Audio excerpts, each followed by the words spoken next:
My name is Leah. I'm 29, live in San Diego, and I'm the founder of a wellness tech app used by thousands of therapy clinics across the country. But in my family, I'm the girl who refused help, the daughter who snapped, the sister who overreacted and made up stories for attention. I know those words because they were whispered around dinner tables I wasn't invited to anymore. Not because I was dangerous, but because my mom made it her mission to make sure no one ever believed a word I said. Growing up, I was the middle child between two golden bookend siblings. My older brother, Derek, smooth-talking, athletic, everyone's favorite. My younger sister, Emily, the sweet one, good grades, always smiling. And me? Too intense, too blunt, too emotional. Mom said I had a flair for drama. Dad just called me difficult. When I turned 18 and left for college on the East Coast, I thought maybe distance would help. I stopped visiting every holiday. Called less. Built a life. But somehow, drama followed me, or more accurately, was sent ahead of me. Every Thanksgiving I skipped, my mom would tell the family, Leah's not doing well mentally. When I missed my cousin's wedding, she said she had another one of her episodes. If I didn't answer a call, she's isolating again. I'm so worried. Meanwhile, I was leading product teams, pitching at investor meetings, and surviving on caffeine and ambition. My mental health wasn't perfect, but whose is? Still, I had never needed medication, hospitalization, or intervention until the day my mom said I had. At a family gathering I wasn't even invited to, I found out through a LinkedIn message from my cousin Katie. Hey, not sure what's going on, but your mom said you had a breakdown last winter. Are you okay? I sat frozen in my apartment, rereading the message. A breakdown? Last winter? That was when I'd launched version 2.0 of my app and landed my first $1 million investment. I replied, I've literally never had a breakdown in my life. Katie, that's not what your mom told everyone. She said you were institutionalized. My heart sank. I called my mom. She didn't answer. I called again. Straight to voicemail. I waited 5 minutes, then opened the voicemail inbox. There was a new message. Her voice was calm, almost bored. Leah, please don't start drama again. You know how you get. No denial, no explanation, just that. And that's when I realized I had spent my life trying to convince my family I was sane, while my mom had spent hers convincing them I wasn't. But if she thought I'd just let it go, she forgot one thing. I record everything, especially the things people think I'm too crazy to remember. And she had no idea what I was planning for her retirement party. I didn't start recording my mom because I wanted revenge. I started because no one ever believed me. She had this way of talking to me behind closed doors. Sharp, manipulative, cold. But in public, she was everyone's favorite high school counselor. Warm, empathetic. The mom who baked cookies for PTA meetings and hosted family therapy nights at the community center. She knew exactly how to make people trust her, and exactly how to make them doubt me. When I was 15, I told my aunt that mom screamed at me for an hour about spilling nail polish on the carpet. My aunt laughed. Your mom? She doesn't even raise her voice. So I bought a cheap voice recorder at Walgreens and started taping things. Arguments, conversations, threats said through gritted teeth when no one else was home. I kept the files in a folder called For Sanity. Over the years, I filled it with clips. Some were nothing. Others? They were like audio grenades. Leah, do you ever think people don't like you because you act like a lunatic? You should thank me. I'm the only reason anyone still tolerates you. If I told the truth about you, they'd lock you up. Each sentence more casual than the last, like it was just part of her vocabulary. For a long time, I didn't do anything with those recordings. I thought I was keeping them just for me, proof that I wasn't imagining things. Evidence that I wasn't broken, just gaslit. But then came the call from my sister, Emily. She never called unless something was wrong. Hey, just wanted you to hear it from me before it spreads.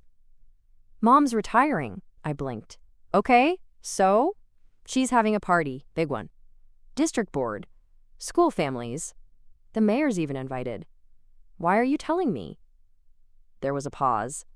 Because Mom told people you wouldn't be coming. That you're not stable enough. My hand clenched around the phone. She actually said that? She told the committee you might disrupt things. That if you showed up, security should be warned. I nearly dropped the phone. Emily kept talking. She said she didn't want to trigger another one of your episodes. Leah, did something happen I don't know about? That's when I snapped. I didn't yell. I didn't cry. I just said, "No, Em, but something's going to happen." She went quiet. I hung up. Then I opened the folder I hadn't touched in months. For sanity. I started going through the files. Clipping them. Organizing them. Stringing them together like a mixtape of madness. And in the back of my mind, I heard her voice again. If I told the truth about you, they'd lock you up. Funny. Because hula vill bara sig, tapper, were bara, komma, dit bishop say, genemecht. The truth was all anyone would hear. And it wouldn't be mine. It would be hers. In her own voice. In front of every person she ever fooled. The invitation came a week later. Cream-colored cardstock, gold foil, scripted lettering. Celebrating 35 years of dedication, honoring the career of Marjorie Keene. My mother, the woman who told people I was mentally unstable because I didn't come home for Christmas. Inside the envelope there was a small note. Leah, it would mean the world to your mother if you came. She still loves you, even if things have been hard. Emily. I stared at it like it was some kind of joke. It would mean the world. Even loves you. After she told people I needed security clearance to enter a retirement banquet, loves you, I almost threw it in the trash. But then I realized something. She didn't know I knew. She thought I'd show up, quiet and desperate for approval. Smile for photos, clap politely, stay invisible, like always. But I'd spent the last 5 nights stitching together a presentation that would blow the hinges off her dollhouse life. Not revenge. Revelation. I started with the audio, carefully layered, edited, time-stamped, then visuals. Family photos, school awards, holiday cards. Each one paired with a soundbite that told a different story than the pictures. She called me a burden in one, a disappointment dressed in nice shoes in another. She once said people like you should never be allowed to raise kids. You'd ruin them. And this was the woman who ran parent support groups. I built it like a documentary. A soft opening. Then escalation. By the end of the video, there would be no room for doubt. She didn't just lie about me. She weaponized motherhood, packaged it like a virtue, used it as a cover while she dismantled me in private. I kept editing until the morning of the party. No sleep, no second thoughts. Just headphones, coffee, and a rage so sharp it felt like clarity. At 11 a.m., I zipped up a navy blue blazer. Not flashy, professional, calm, controlled. Exactly the opposite of what they thought I was. I slipped the flash drive into my pocket. My heart didn't race, my hands didn't shake. I wasn't scared. I was ready. Because for once, this wasn't about getting her to admit what she did. It was about letting her hear it, out loud, on speakers, in front of 100 people. I ordered a rideshare and watched the streets blur past the window. The event was held in a hotel ballroom overlooking the harbor. Balloons, banners, a string quartet. And at the center? Marjorie Keene, wearing pearls, smiling for photos, laughing like she hadn't spent the last 10 years tearing me down in whispers. She spotted me from across the room. Her smile froze, then returned, tighter this time. "Leah," she said sweetly, "you came." I smiled back. I wouldn't miss it for the world. And I meant it. Because this wasn't her night anymore. It was mine. The ballroom was packed. Teachers from her old school, district administrators, former students now grown with kids of their own. My mother moved through the crowd like a queen at a garden party, touching hands, dropping compliments, laughing in exactly the way she'd trained herself to, warm, modest, inviting. It was performance art, and they were eating it up. A slideshow played in the background.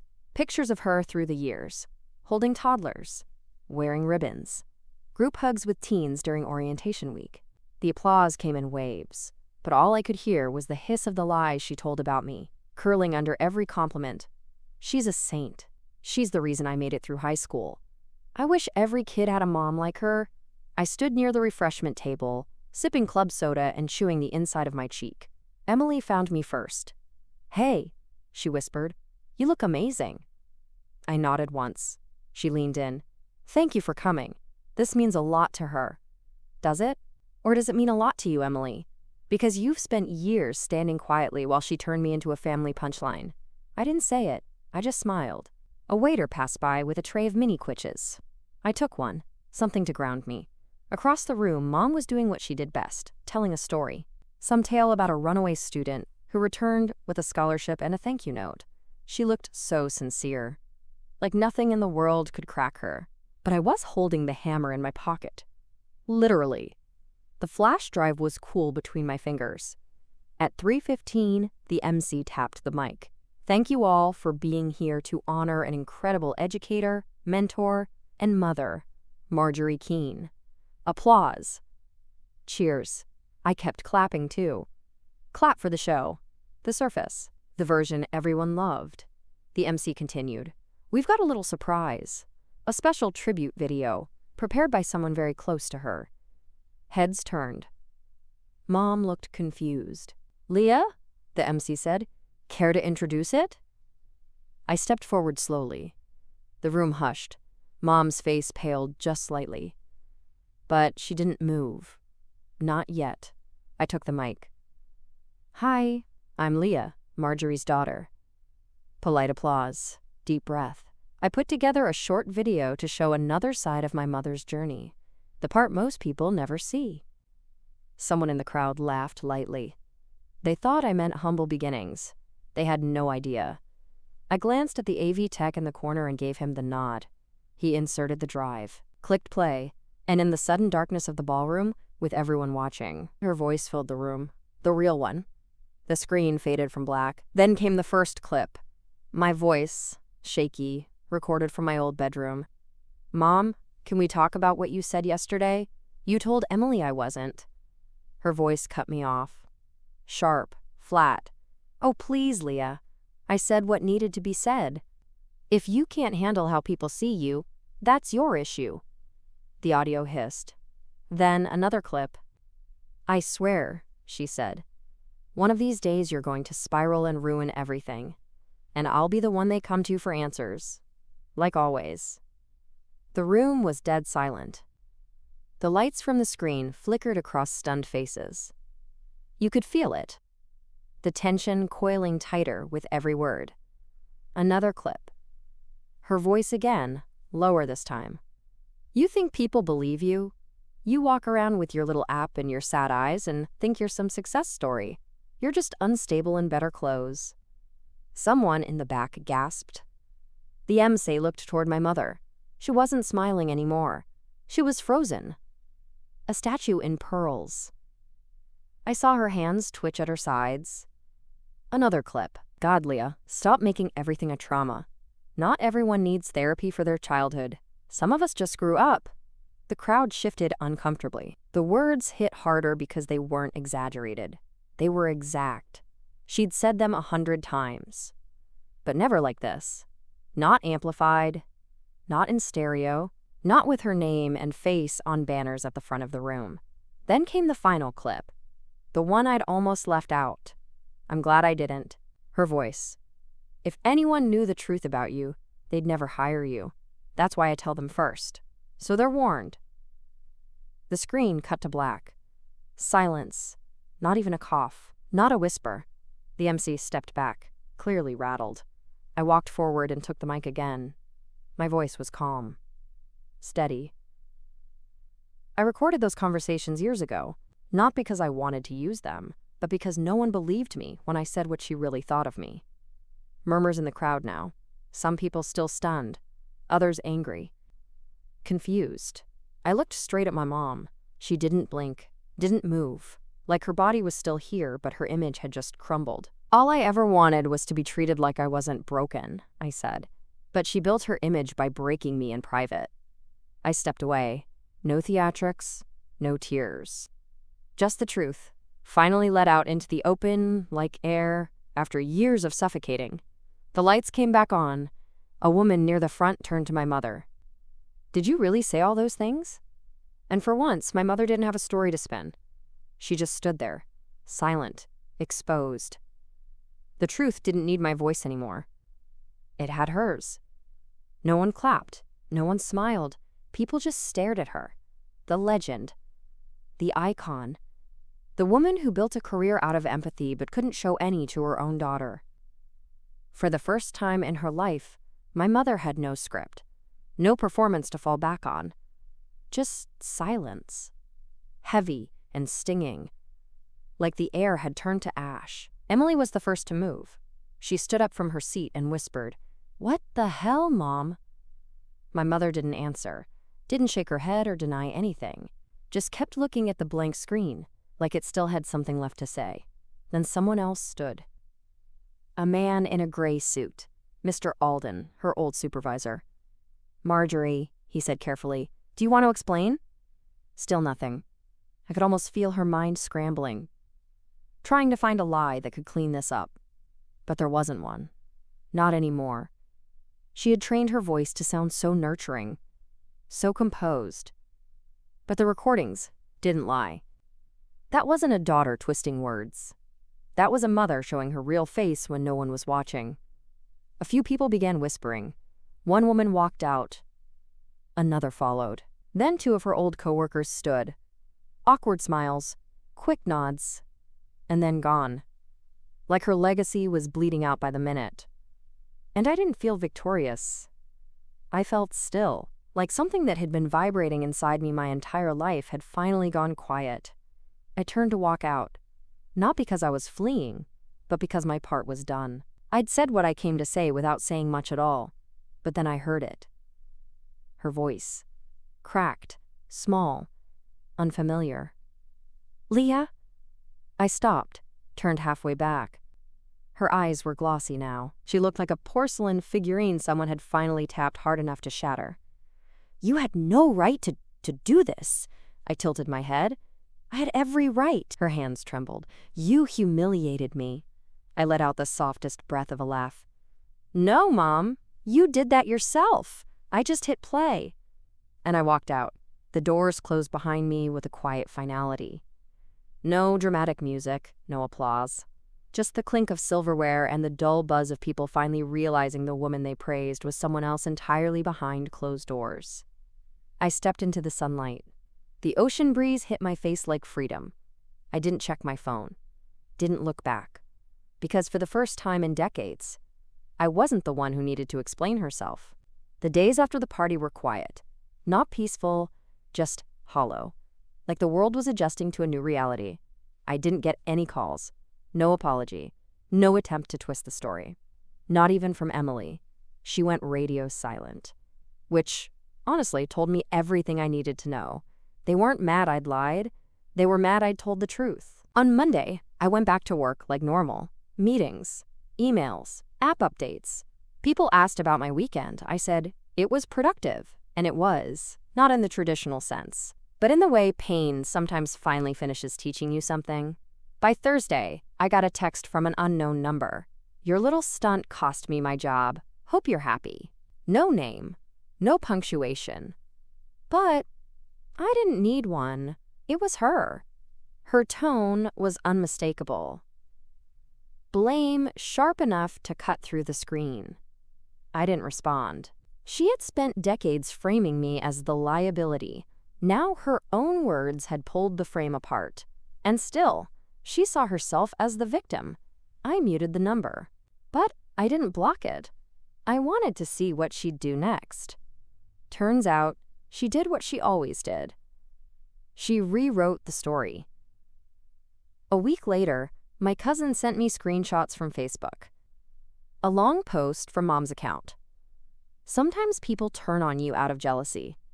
Sometimes even your own children are sick. Please pray for our family during this difficult time. The comments were full of sympathy. She doesn't know what she's doing. You're so strong. God gives his hardest battles to the strongest mothers. I didn't cry. I didn't get angry. I just stared at the screen and whispered to myself, of course. Because when people like her lose control, they don't apologize, they perform harder. But something had changed. Something irreversible. People who used to comment, "Happy birthday, Marjorie," every year, weren't commenting now. Some had unfollowed. Others sent me DMs quietly thanking me. One former teacher messaged, "I always felt like something was off about her. You were brave to show it." Brave. It didn't feel like bravery at the time. It felt like exhaustion wearing nice clothes. But now I saw it clearly. For so long, she'd painted me as unpredictable, volatile, mentally unstable. But you know what's really unstable? Dakota. A life built on lies. And all I did was press play on the truth. It's ironic, really. My mom built her whole identity on helping kids express their emotions. She ran grief groups, peer mediation circles, even co-authored a book called Raising Emotionally Resilient Teens.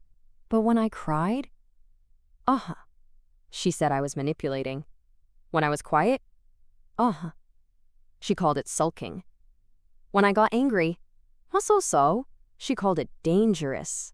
I learned early that emotions were okay, for her students, for her fans, just not for me. By the time I was 12, I had perfected emotional editing. Smile at dinners. Stay quiet in the car. Don't flinch when she's disappointed, because she'll use that later. You're so sensitive. That's not what I said. You always twist things. It wasn't just gaslighting. It was education. She taught me that I had to earn love by being less me. Even after the party fallout, I found myself checking my tone in texts, editing apologies I didn't owe, feeling guilty for making her uncomfortable.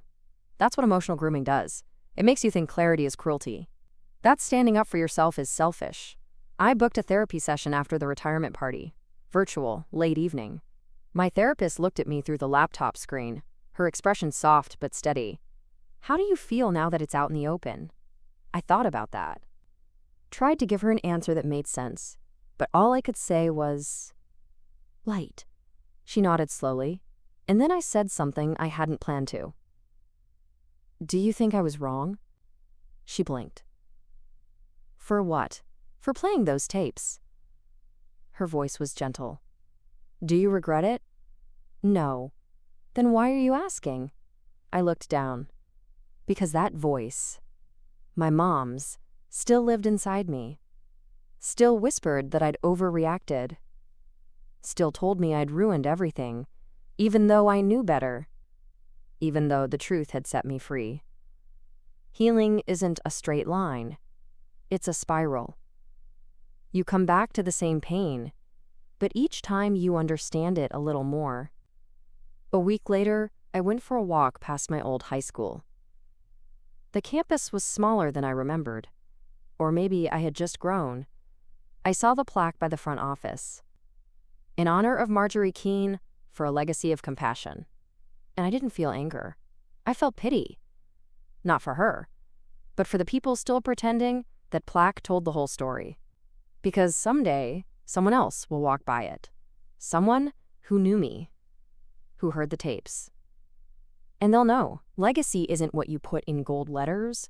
It's what people remember when no one's watching. 2 weeks passed, no phone calls, no apology, not even a fake one. But then one morning, I opened my email and saw a message with no subject line. The sender? Shrow. Marjorie Keene. I almost deleted it. But curiosity has its own gravity. I clicked. There were only 3 sentences. "Leah, I heard you're telling people I abused you. That's a dangerous thing to say. If you keep pushing this, I won't stay quiet either. You've been unstable for years, and I have the texts to prove it." I read it twice, once with shock, once with something close to amusement. Even now, she couldn't own it. Couldn't say, "I'm sorry." Couldn't ask, "Why did you do it?" She went straight to threat. It was like watching a puppet keep moving after its strings had already been cut. I took a deep breath. Then I hit reply. I kept it simple. Hi, Mom. You're free to share anything you want. I don't have to prove anything anymore. Your voice already did that. Best, Leah. And then I blocked her.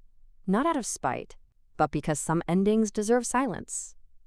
I didn't need a reconciliation arc. I didn't need her to beg.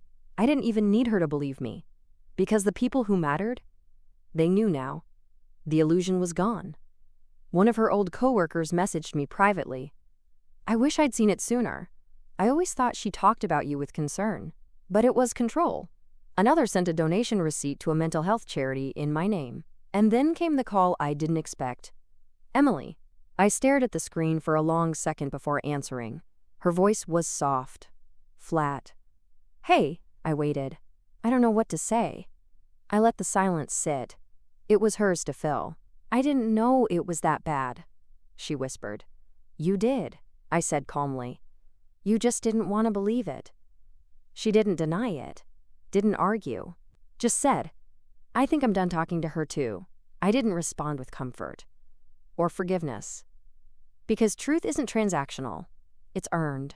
She asked if we could get lunch sometime.